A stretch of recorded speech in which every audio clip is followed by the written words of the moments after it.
पानी माँ को मनाओ जी, आरती की थाल सजाओ जी, वीणा पानी माँ को मनाओ जी, सब मिल माँ का करें आज वंदन, सब मिल माँ का करें आज वंदन।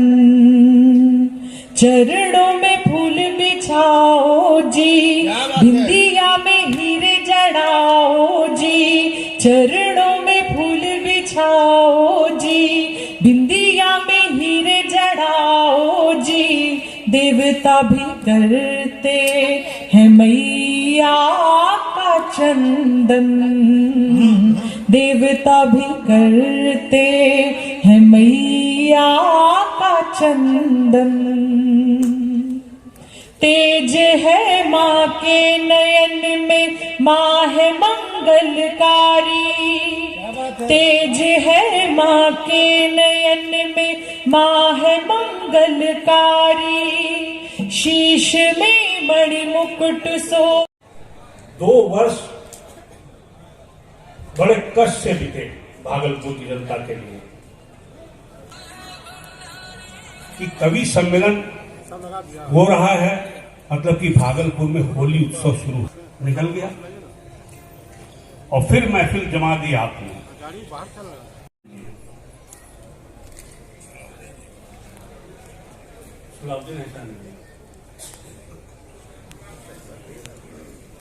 अभिभावकगण, प्रेस, मीडिया, नारी शक्ति, दातान के दाता की झोली ना जाए खाली, अरे दातान के दाता की झोली ना जाए खाली, नीले अंबर से धरती। रा बोलने से मुंह फटा और रा को गले की यहाँ रखा और सृष्टि का हलाहल जहर उन्होंने पिया और मां से होड़ बंद कर लिया। दुनिया का सारा जहर जो अपने गले में रख ले और दुनिया को अमृत देने की जो कोशिश करता है, स्वयं जहर पी करके दुनिया को जो अमृत देता है, वो महादेव कहलाता है मेरे भाई। इसलिए वो महादेव है हमारे बीच में। मैं वो महादेव को प्रणाम करना चाहता हूँ। बहुत अच्छी बात है। इस बात का भी मेरी एक कविता से कोई लेना देना नहीं था और ये भी खाली खींचने की बात है। पप्पू भैया के कहे अनुसार मैं इसको खींच रहा हूँ। इस तरह से सारी बड़े कवि जाने कहा था, जाते रहते दिल्ली बम्बई बेमशेर याद आया, उन्होंने ये कहा, राज इंदौरी जी ने ये कहा, फिराक गोरखपुरी साहब ने ये कहा, बशीर बद्र साहब ने ये कहा, तो इसने वो कहा, इसने ये कहा, तो फिर तूने क्या कहा? मैंने वही कहा जो मेरे को खुद को याद नहीं रहता, तो मैं दूसरे का कैसे याद रखूं मेरे भाई। मेरे को खुद को मालूम नहीं पड़ रहा है कि कौन सी वाली मेरे को सुनाना है और कौन सी वाली नहीं सुनाना, और इसके पहले मैं यहाँ पे क्या सुनागा। पप्पू भैया ने आते से कॉन्फिडेंस खत्म कर दिया, बोले आप पहले 3 बार आ गए जानी भाई। मैंने कहा आ गया उससे क्या मतलब, कोई जबरदस्ती आया था क्या? मैं आपने बुलाया तो आ गया, अब की बार फिर बुलाया तो फिर आपकी सेवा में हाजिर हो जाएंगे। मैं आपको प्रणाम करना चाहता हूँ। एक बात कहना चाहता हूँ, ये जो नम्रता, ये जो नारी, ये संस्कार और ये संस्कृति की बातें इस देश में की जा रही है, ये मेरी माता बहनें बैठी हुई है। मैं आपसे एक बात कहना चाहता हूँ, जरा इस कवि सम्मेलन को आप जवान करना। इस दुनिया में नग्नता सिर्फ 2 ही अच्छी लगती है, या तो नग्नता वो अच्छी लगे जब माँ की गोद में खेलने वाला एक शिशु अपनी माँ की गोद में खेलता है। यहाँ इतने बड़े गीतकार हमारे रमेश भाई जब गीत पढ़ते हैं कि आंख जब से देखा है उसे, आंख संन्यास लेकर के बैठी, भाई कमाल लिखा रमेश जी और चंदन भाई, दोनों के लिए आप तालियां बजाइए। और ये तालियां हमारे कविपुर के सबसे बड़े कवि श्री हरिओम पवार जी इस मंच पे कविता करके गए। पवार जी को पूरा देश जानता है।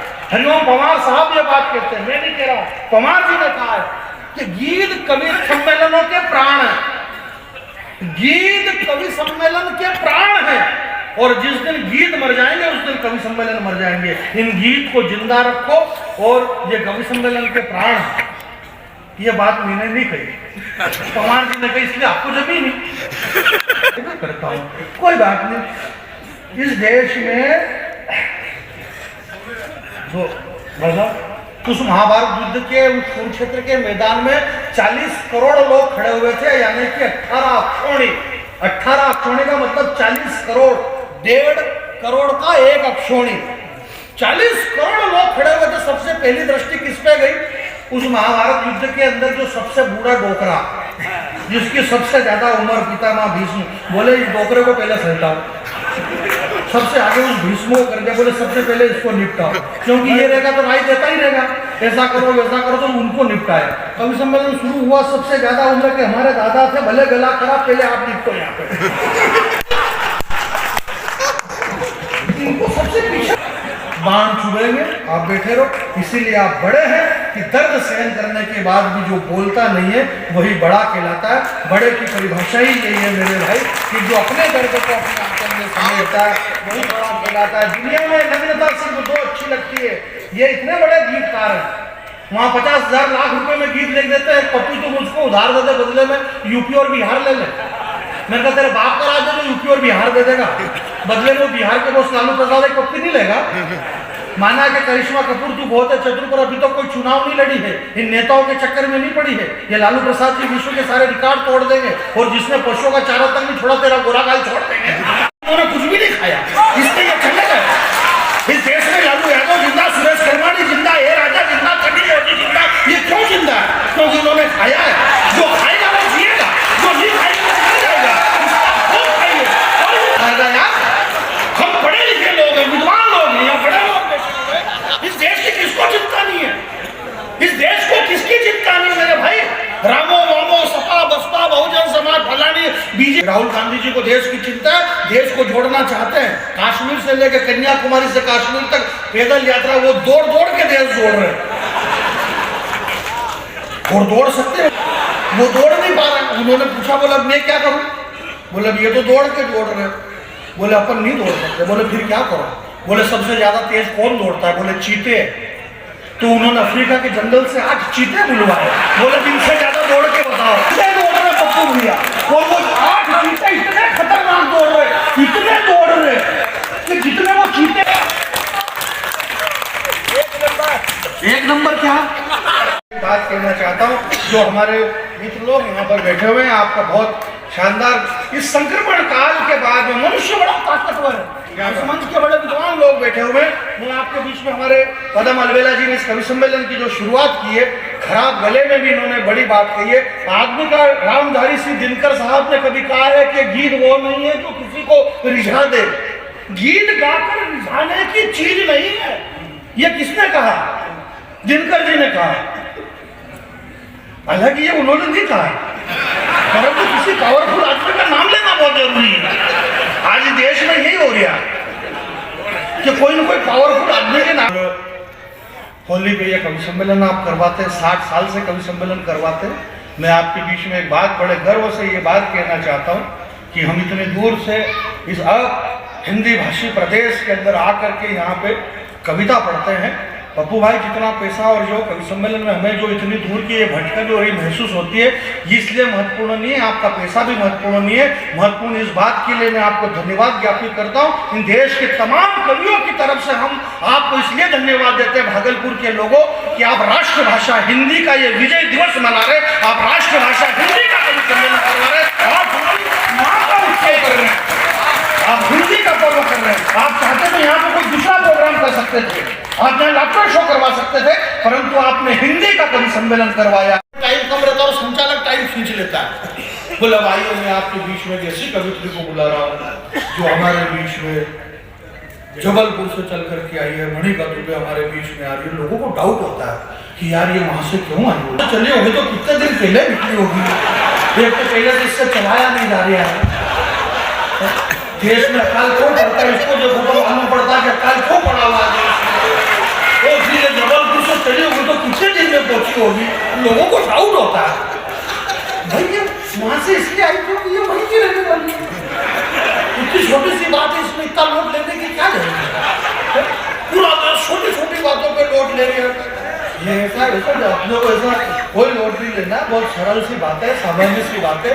करोड़ों रुपए चुनाव बिगाड़ते हैं, चुनाव में बिगड़ते हैं, लोग बाग चुनाव हार जाते हैं, इतना लोट लेते हैं। हर बोले चुनाव में हार गए, अपन चुनाव में हार गए, अभी 4 जगह के प्रदेश के चुनाव हुए, उनको अपने ही आदमियों पर भरोसा नहीं हो रही है।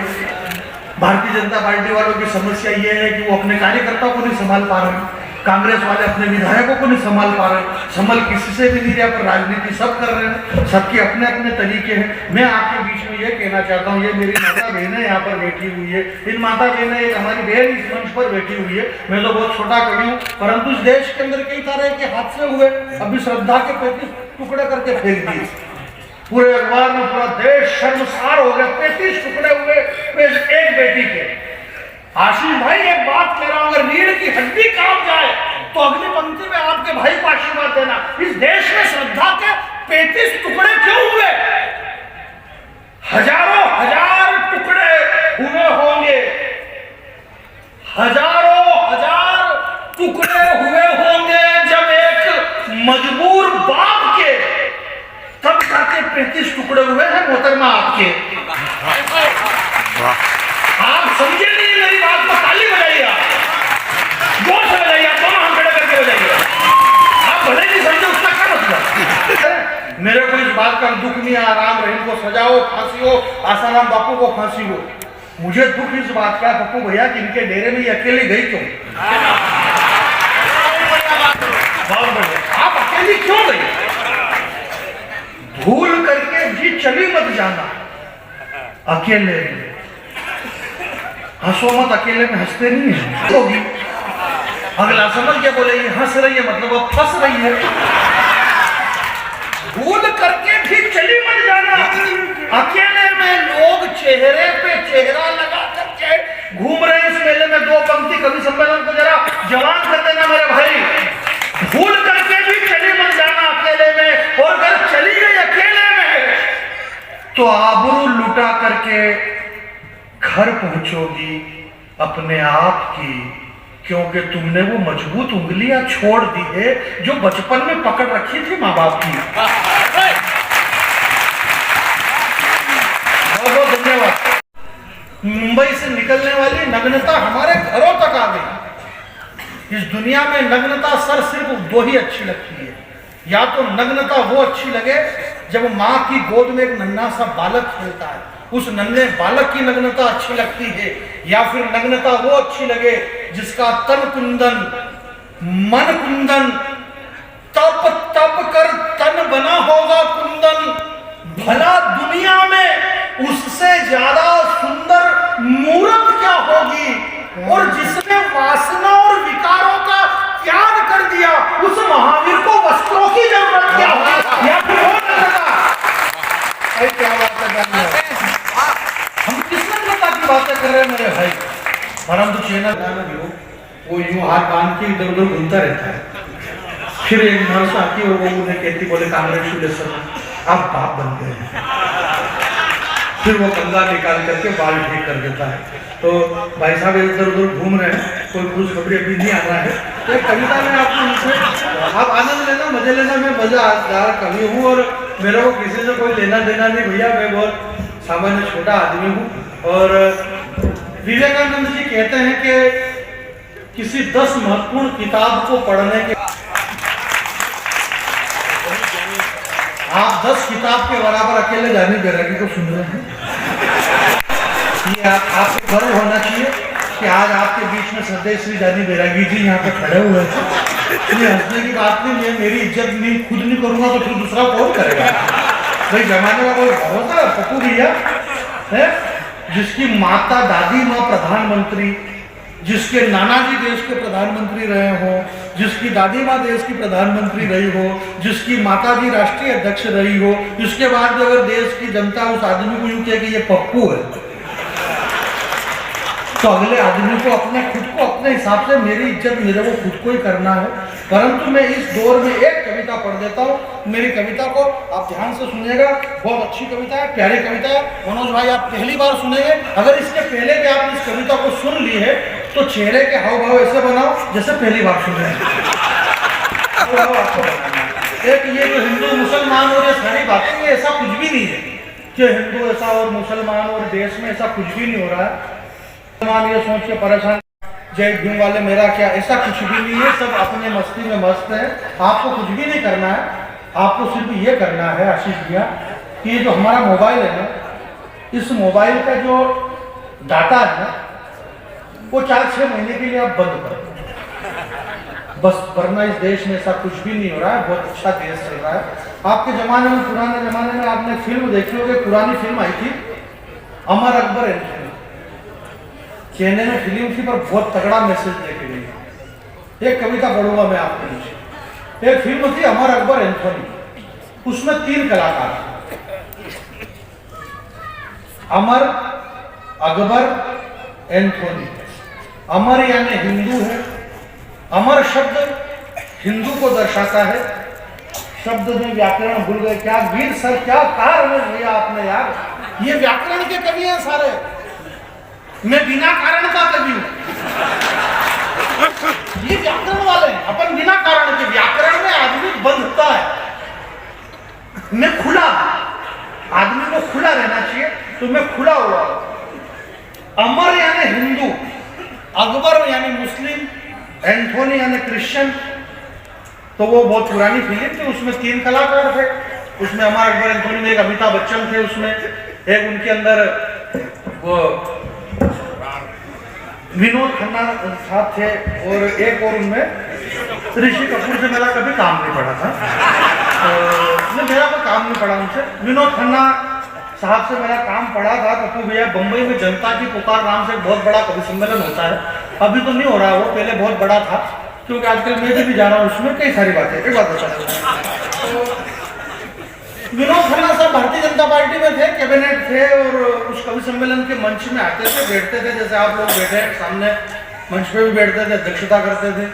तो एक बार कवि सम्मेलन में मैं गया जनता की पुकार में, विनोद प्रोग्राम के बाद विनोद खन्ना साहब मेरे से मंच के पीछे मिले, 10-20 मिनट हमारी बातचीत हुई, चाय वाय हमने पी।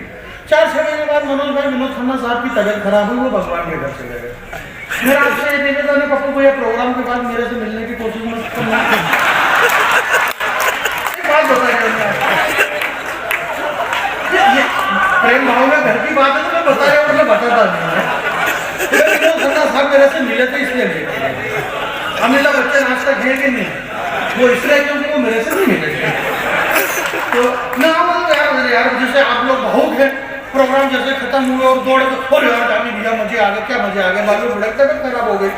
तो इसलिए मैं आपसे कह रहा हूँ कि कभी सम्मेलन जब खत्म हो तो आप अपने अपने घर चले जाना, और जिसको मेरे से मिलना है उनको खुद को बहुत फिक्र है, वो बैठे हुए आगे का क्या किया जाए इस दादी का, तरफ अच्छा ही होगा। तो फिर ये हुआ कि इस तरह से विनोद खन्ना कभी हंसे भी नहीं थे, जाना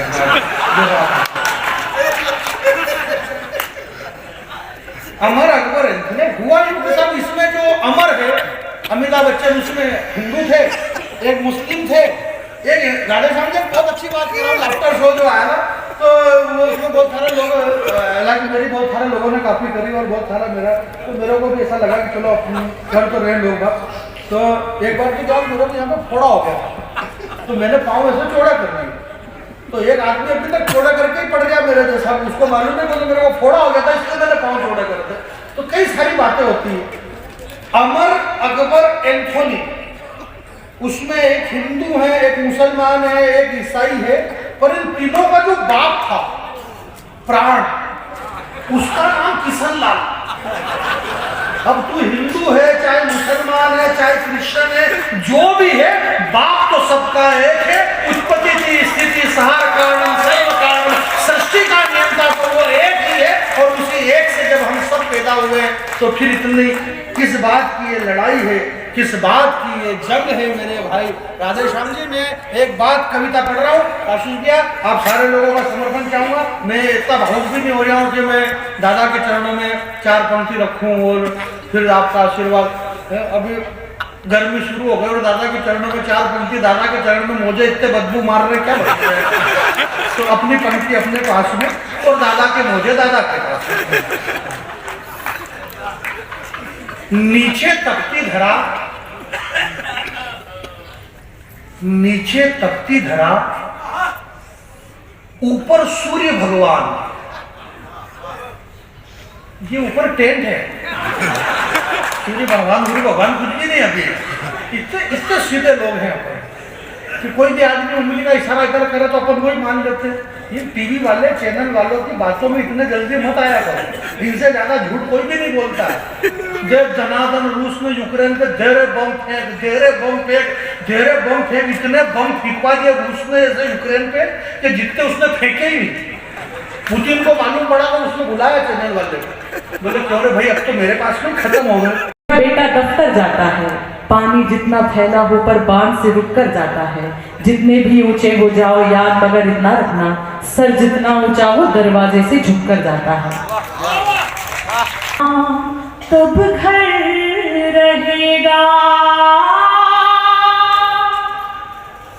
सदी के महान नायक रहे किशोर कुमार जी। जब उनके घर जाना हुआ, खंडवा में स्थित उनका घर है जहाँ वो रहते थे, बहुत ही टूटी फूटी स्थिति है उस घर की।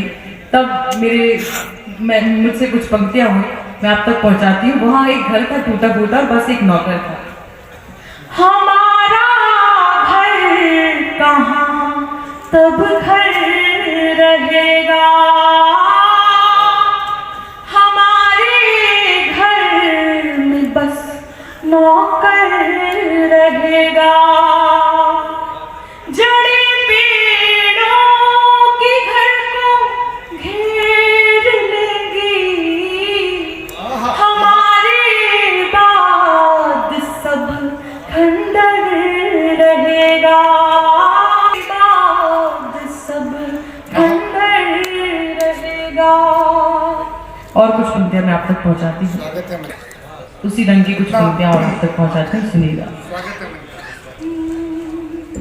मोती तुम्हारे हाथ में आकर फिसल गया,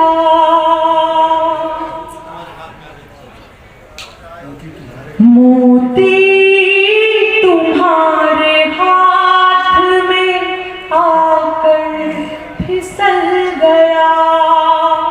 तुम सोचते हो पाँव का कांटा निकल गया, तुम सोचते हो पाँव का कांटा निकल गया।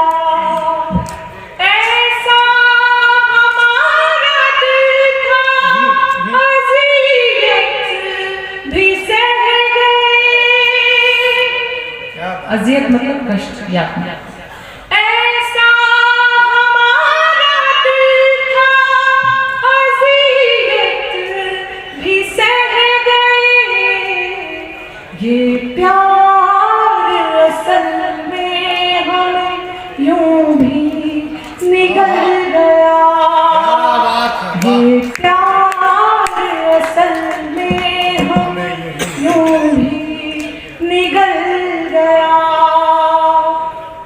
और देखिए, जब एक स्त्री अपने जीवन में प्रेम की पहली छुअन को महसूस करती है तब कैसा लगता है। मेरी बहनें माता यहाँ पर बैठी हुई हैं, मैं पंक्तियां निवेदित करती हूँ, सुनिएगा। जैसे ही छुई बाली उंगलियों ने आपकी, जैसे ही छुई बाली उंगलियों ने आपकी, ऐसा लगा कि कान में सोना पिघल गया, ऐसा लगा कि कान में सोना पिघल गया। देखिए, कम से कम थोड़ी बहुत प्रतिक्रिया तो मैं आपसे, आपकी भुजाओं को कष्ट होगा, मुंह से वाह वाह तो कर ही सकते। सुनिएगा। पिया मोहि